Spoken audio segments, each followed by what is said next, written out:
bukakanlah pintu rumah kita untuk kemudian menerima tamu.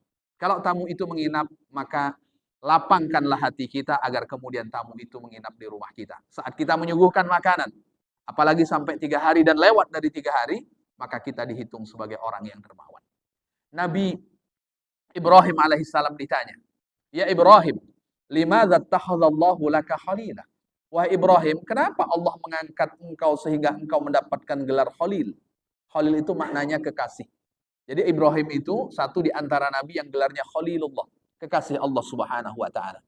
Satu di antara jawaban Nabi Ibrahim dari 3 jawaban, kata beliau, ma'asaitu illa ma'adh-dhaifi. Aku tidak pernah makan malam melainkan bersama dengan tamu.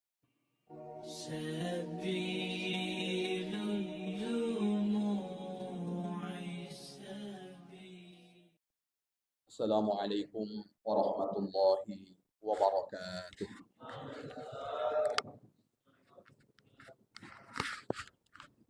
Alhamdulillahilladzi aujaba alaina as-siyam. Wassalatu wassalamu ala khairil anam wa ala alihi wa ashabihi al-kiram. Asyhadu an la ilaha illallah wa asyhadu anna Muhammadan abduhu wa rasuluh. Subhanaka la ilma lana illa ma 'allamtana innaka antal alimul hakim.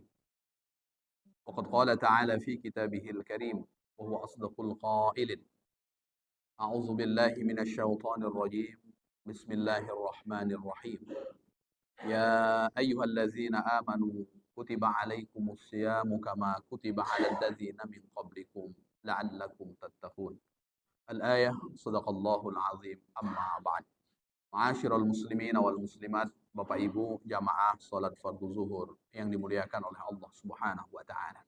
THR dah cair Bapak Ibu?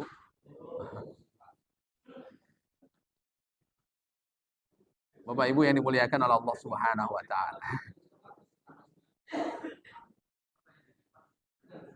Jika ada yang dinanti, itu lebih mengindahkan hati dibanding tak ada yang dinanti. Bapak Ibu jamaah yang dimuliakan oleh Allah Subhanahu wa taala, di belahan sana banyak orang yang tidak pernah menanti THR. Dan bahkan dia juga tidak tahu apa itu istilah THR. Maka beruntunglah orang-orang yang setiap tahun dapat THR.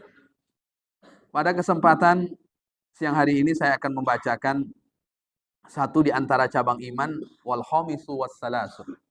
Cabang iman yang ke-35 al-jud adalah dermawan. Jadi dermawan itu satu bukti di antara keimanan kita kepada Allah Subhanahu wa taala. Lawan kata dari bakhil, lawan kata dari kedekut, itu adalah jud, dermawan.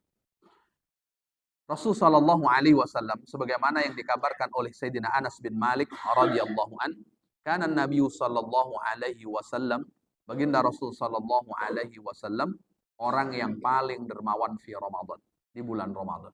Jadi tingkat puncak kedermawanan baginda Rasul sallallahu alaihi wasallam adalah di bulan Ramadan. Maka kalau kita ingin mencontoh satu di antara kebiasaan Rasulullah sallallahu alaihi wasallam ketika dia menjadi orang paling dermawan, paling puncak, Rasul sallallahu alaihi wasallam melakukannya di bulan Ramadan. Maka kalau kita ingin mencontoh Rasul sallallahu alaihi wasallam, jadilah orang yang paling dermawan di bulan Ramadan. Inginnya dermawan Pak Ustadz, tapi THR belum cair. Justru ketika akan cair menjelang Lebaran, hilang kedermawanan kita. Sa'ala Amr Rasulullah sallallahu alaihi wasallam. Ada salah satu sahabat namanya Amr bertanya kepada baginda Rasul sallallahu alaihi wasallam, "Mal iman ya Rasulullah?" Rasul, iman itu apa? Kata Rasulullah sallallahu alaihi wasallam, as-sabru. Iman itu adalah sabar. Makanya satu di antara puasa, pesan yang terkandung di dalamnya adalah sabar. Bapak Ibu yang dimuliakan oleh Allah Subhanahu wa taala, kalau kita tidak sabar, kita tinggal putar jam saja seakan-akan sudah jam 6 petang. Tapi kan kita menantinya dengan begitu sabar. Maka puasa itu mendidik kita untuk berlaku sabar. Jika dia puasa tapi dia tidak sabar, berarti ada problem dengan puasanya. Makanya Allah Subhanahu wa taala ketika menyuruh perintah puasa, Allah panggil dahulu dengan kalimat ya ayyuhallazina amanu, wahai orang-orang yang beriman. Kutiba alaikumusiyam, diwajibkan atasmu berpuasa. Maka puasa itu juga perlu kita lakukan dengan sabar. Dan sabar itu adalah cabang di antara cabang iman. Lalu kemudian wassamahatu. Selain bersabar, iman itu kata baginda Rasul sallallahu alaihi wasallam berbudi luhur. dan juga termasuk di dalamnya dermawan. Maka dermawan, berbudi luhur, di antara orang yang berbudi luhur itu kan ia dermawan. Dan dermawan itu ternyata satu di antara cabang keimanan. Lalu bagaimana bentuk kedermawanan seseorang? Kata Imam Nawawi, wa fihi it'am. Di antara bentuk kedermawanan seseorang itu rajin bagi makanan.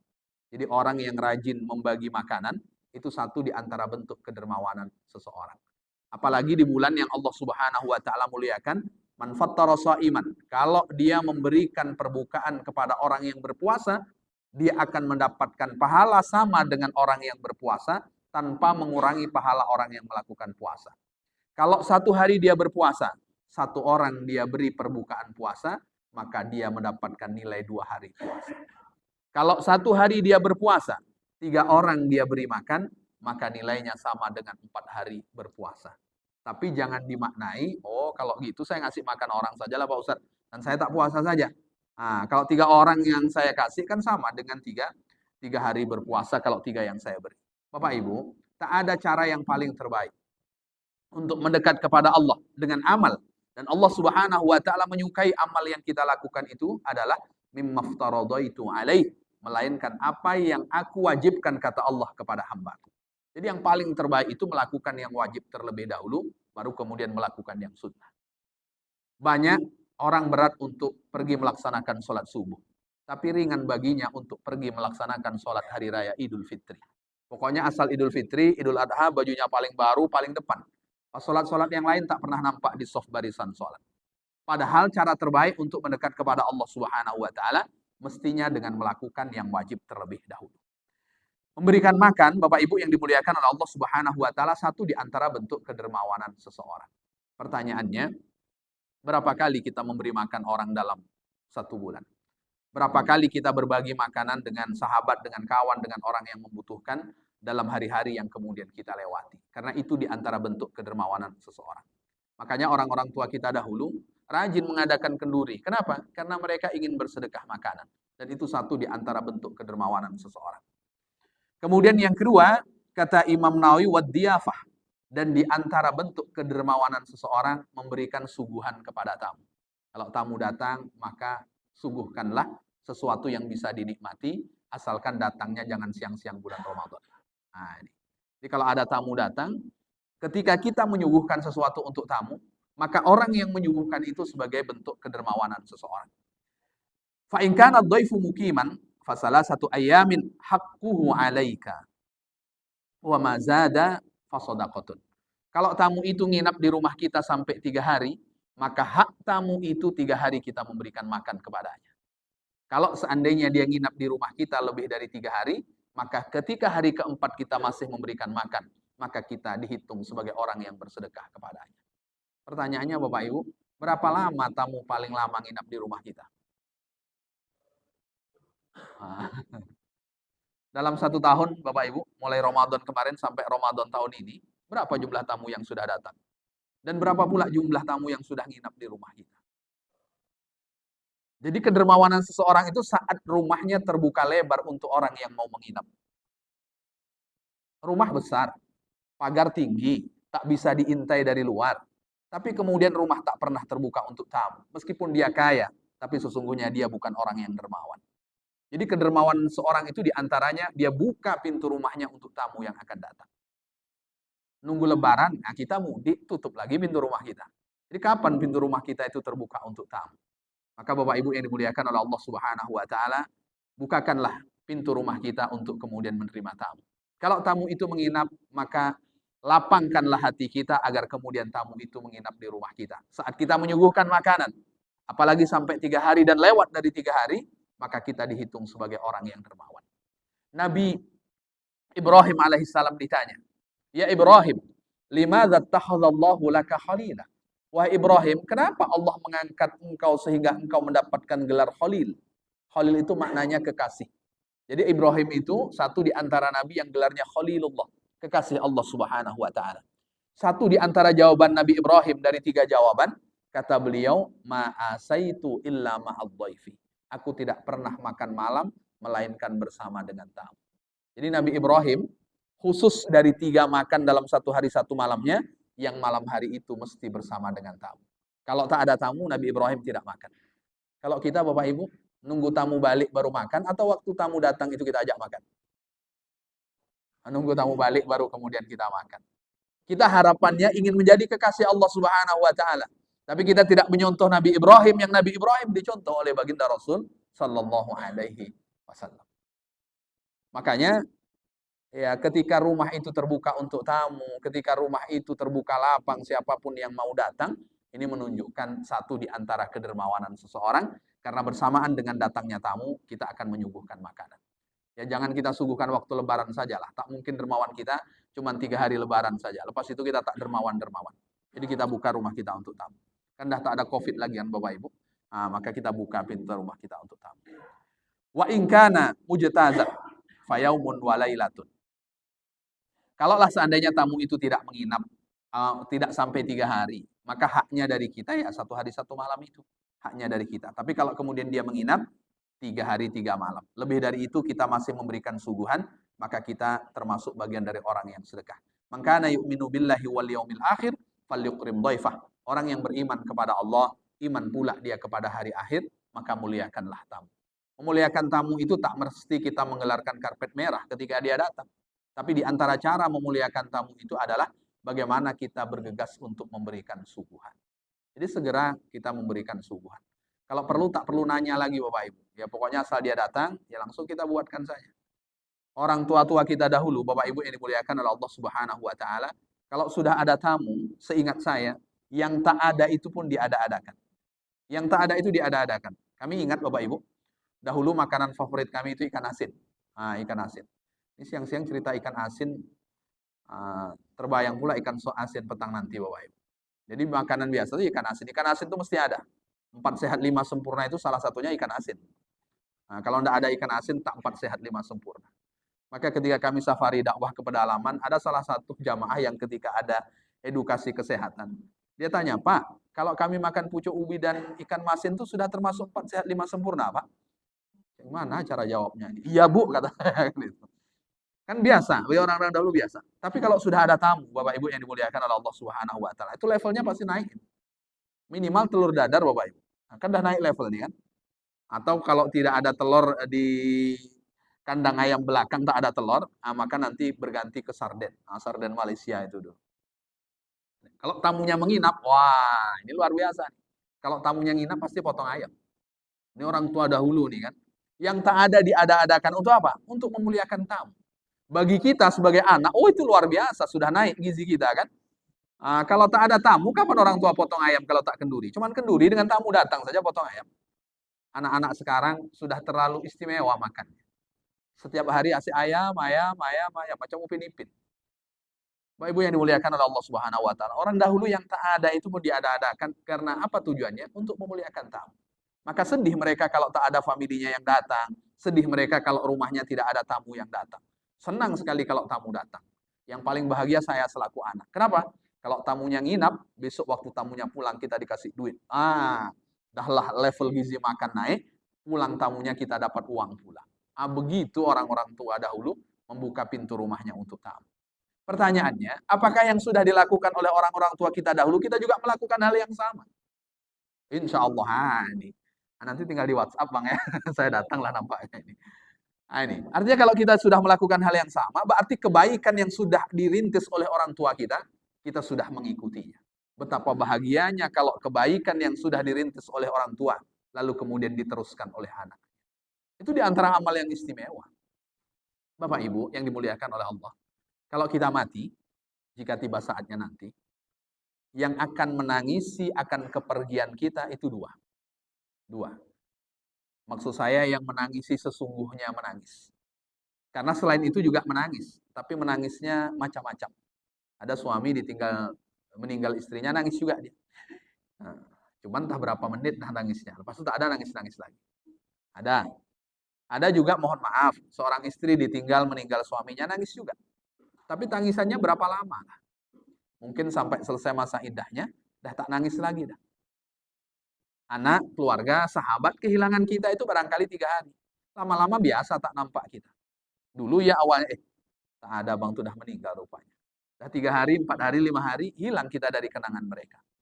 Tapi ada hal yang luar biasa Bapak Ibu, yang akan menangisi kita di antaranya adalah makanu sujudi. Tempat sujudnya seseorang yang beriman yang meninggal, itu dia akan menangisi akan kepergian kita, karena dia sudah tidak mendapati kita sujud di tempat-tempat di mana kita sujud. Maka masjid ini Bapak Ibu, kalau kita biasa sujud di dalamnya, saat nanti kita meninggal kita tidak ada, maka tempat-tempat sujud kita di rumah Allah Subhanahu wa taala itu akan menangisi kita. Menangisnya bukan sebentar, menangisnya berkepanjangan. Masa iya sajadah ini bisa nangis Pak Ustaz? Masjid ini bisa nangis Pak Ustaz? Bapak Ibu yang dimuliakan oleh Allah Subhanahu wa taala, kami kemarin ikut daurah bersama Dr. Lukman. Bapak Ibu, Rasul sallallahu alaihi wasallam ini didokumentasikan juga oleh Imam Bukhari dalam Sahih Bukhari. Rasul dahulu ketika khutbah kan belum punya mimbar seperti ini Bapak Ibu. Mimbarnya itu apa? Mimbarnya itu batang kurma. Batang kurma. Ketika ada orang yang melihat Rasulullah sallallahu alaihi wasallam khutbah pakai batang kurma, kata orang itu, Rasul, boleh aku buatkan mimbar untukmu? Kata Rasulullah, silahkan. Akhirnya, mimbar batang kurma itu digeser dengan mimbar yang lebih baik. Maka pada waktu Rasulullah Shallallahu Alaihi Wasallam berdiri di mimbar yang lebih baik itu, lalu kemudian terdengar suara rintihan tangisan seperti menangisnya anak kecil. Dan ternyata yang menangis itu apa Bapak Ibu? Batang kurma yang dijadikan sebagai tempat Rasulullah Shallallahu Alaihi Wasallam khutbah. Dan itu yang mendengar bukan Rasulullah Shallallahu Alaihi Wasallam saja, tapi juga sahabat-sahabat yang lainnya. Kalau benda mati saja bisa sebegitu cinta dengan Rasulullah Shallallahu Alaihi Wasallam, lalu bagaimana dengan kita yang hidup? Tak mungkin kita tak bisa menghadirkan rasa cinta kepada baginda Rasul Shallallahu Alaihi Wasallam. Maka tempat di mana kita melakukan kebaikan akan rindu dengan kita. Di mana ketika kita melakukan kebaikan di tempat itu, saat itu kita tidak ada. Selain itu Bapak Ibu, nanti yang akan merindukan kita dan dia akan menangisi akan kepergian kita dengan tulus, apa dia? Buku catatan rekening amal kita. Saat dia terhenti, tidak mencatat amal-amal kita karena kita sudah meninggal, maka buku amal itu akan menangisi kepergian kita yang biasanya dia mencatat kebaikan-kebaikan kita. Bapak Ibu, kapan kita tengok buku rekening amal menangis Bapak Ibu? Kapan kita tengok buku rekening kita menangis Bapak Ibu? Buku rekening tabungan, kapan menangis Bapak Ibu? Saat saldonya kosong. Kosong. Sedih kita. Tapi ada rekening amal yang menangisi kita itu Bapak Ibu ketika ia sudah berhenti untuk mendokumentasikan amal-amal kita karena Allah Subhanahu wa taala. Maka oleh karena itu dalam hidup ini jangan bosan kita melakukan kebaikan, karena bersamaan dengan kita melakukan kebaikan, buku-buku rekening amal kita menanti kita untuk mengisinya dengan kebaikan-kebaikan. Apalagi di bulan yang Rasulullah Shallallahu Alaihi Wasallam kabarkan, qad ja'akum syahrul Ramadan, sungguh datang kepada kamu bulan Ramadan, syahrun mubarak, bulan yang diberkahi. Kalau bulan itu diberkahi, maka kebaikan akan selalu bertambah. Kalau Ramadan kebaikan kita tidak bertambah, berarti keberkahan itu tidak hadir dalam kehidupan kita. Tapi kalau kebaikan kita bertambah, yang dahulu sholat malamnya jarang-jarang, lalu kemudian menjadi rutin karena sholat tarawih, itu menunjukkan satu di antara keberkahan Ramadan. Kalau dahulu baca Qur'annya terbatas waktu, sekarang terbatas waktu tapi jumlahnya lebih banyak, durasinya lebih panjang. Itu menunjukkan satu di antara keberkahan. Kalau dahulu juga bersedekah tidak banyak, di Ramadan semakin banyak, itu di antara tanda keberkahan. Barangkali itu Bapak Ibu yang saya sampaikan, kita lanjutkan dengan sesi tanya jawab. Jika ada yang ingin didiskusikan, dipersilakan. Mumpung ada senior kami Bang Noki. Silakan Bang. Waalaikumsalam warahmatullahi wabarakatuh. Baik.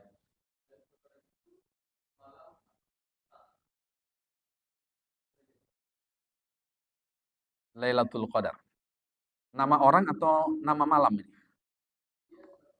Oh, iya baik. Terima kasih. Karena banyak di media sosial nanti tag nama Lailatul Qadar. Nah, ini yang cari Lailatul Qadar. Banyak orang posting. Hilaf itu ya.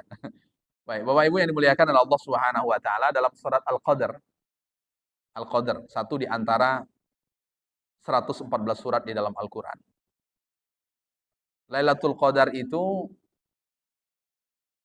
Allah Subhanahu wa taala menurunkan firman-Nya. Ketika itu Rasulullah Shallallahu alaihi wasallam menceritakan 4 orang dari kalangan Bani Israel. 4 orang ini namanya Ayub, Zakaria, Hizkil, satu lagi Yusa.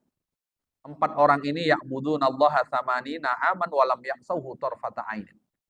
Dia beribadah, dia melakukan kebaikan selama 80 tahun, sekedip mata pun tak pernah berbuat maksiat. 80 tahun loh Bapak Ibu. Sekedip mata pun tak pernah maksiat. Kalau kita Bapak-bapak, pantang kedip mata, bermaksiat kita. Ini 80 tahun sekedip mata pun tak pernah bermaksiat. Fa'ajaba ashabu Rasulillah sallallahu alaihi wasallam. Tentu sahabat-sahabat Rasulullah sallallahu alaihi wasallam heran. Kok bisa 80 tahun tak pernah bermaksiat sama sekali? Ketika para sahabat-sahabat ini heran, fa'atahu Jibril alaihissalam. Datanglah menjumpai Rasul, malaikat Jibril alaihissalam memberikan kabar bahwa Allah memberikan kepadamu dan umatmu yang lebih baik dibanding ibadah yang dilakukan oleh 4 orang itu tadi. Nah, itulah yang kemudian Allah kabarkan, Lailatul Qadri khairun min alfi syahr. Lailatul Qadar itu lebih baik dibanding 1000 bulan. 1000 bulan ini Bapak Ibu kalau kita bagi 12 berapa jumlahnya? Itu kan ngitung duit lambat nampaknya ini. Berapa? 1000 bagi 12. 83, ini tak lulus matematika nampaknya ini. 83,3. Pak Ustadz kok cepat kali? Udah lama ada nyampaikan, makanya ingat. 83,3. Jadi 83 tahun, 3 bulan. Kalau tadi 80 tahun cuma. Kita satu malam nilainya 83 tahun, 3. Kapan? Ibadah yang dilakukan di malam yang disebut dengan Lailatul Qadar. Baik. Lailatul Qadar itu sampai kapan? Lailatul Qadar itu ya hatta matla'il fajr, sampai terbit fajar. Makanya di Lailatul Qadar itu tanazzalul malaikatu warruhu fiha biizni rabbihim. Allah turunkan para malaikat, Allah turunkan ruh. Ruh di sini malaikat Jibril alaihissalam. Jadi bumi ini penuh dengan malaikat kapan? Pada malam yang disebut Lailatul Qadar.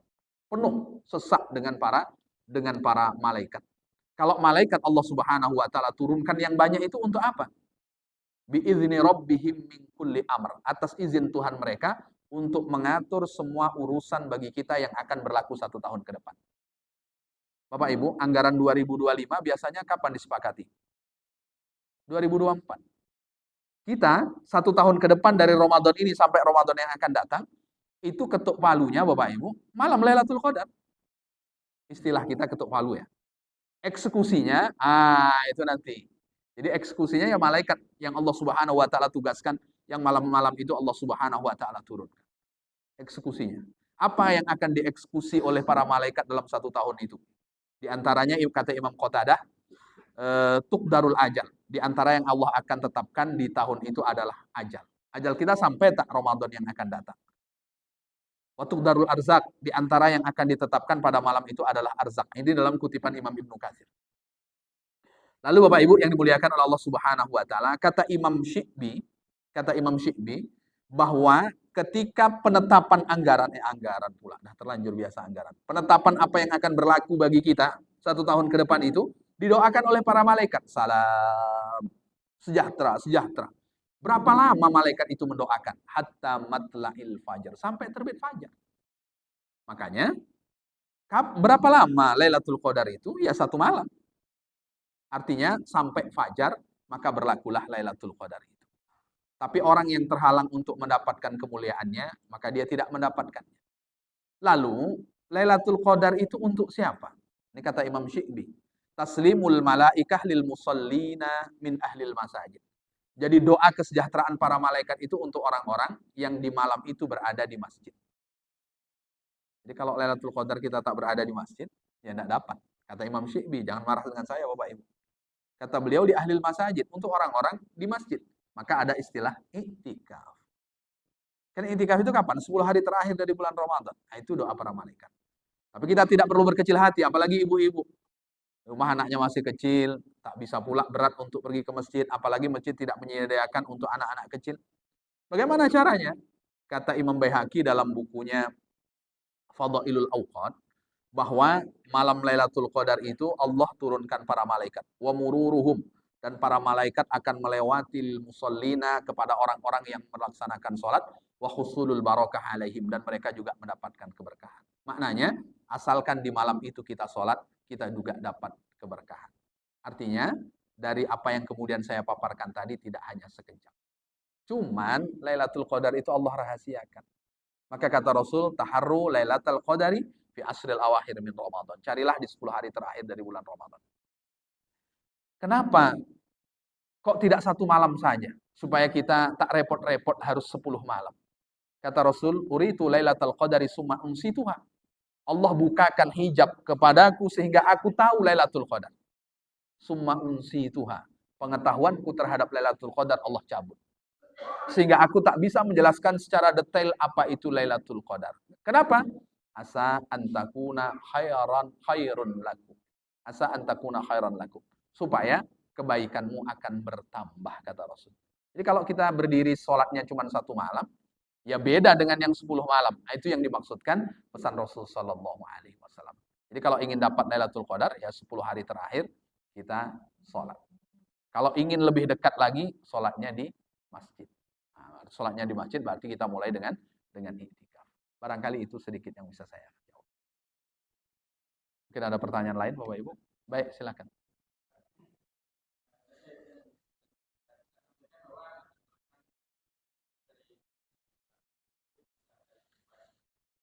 Ya.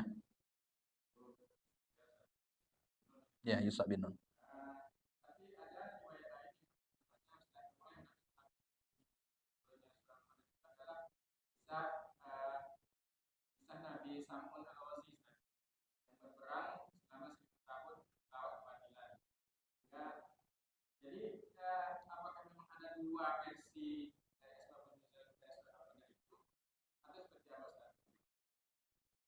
Baik.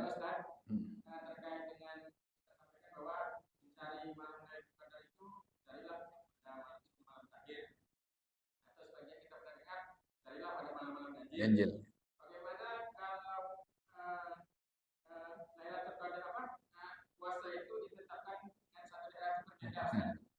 Baik. Betul.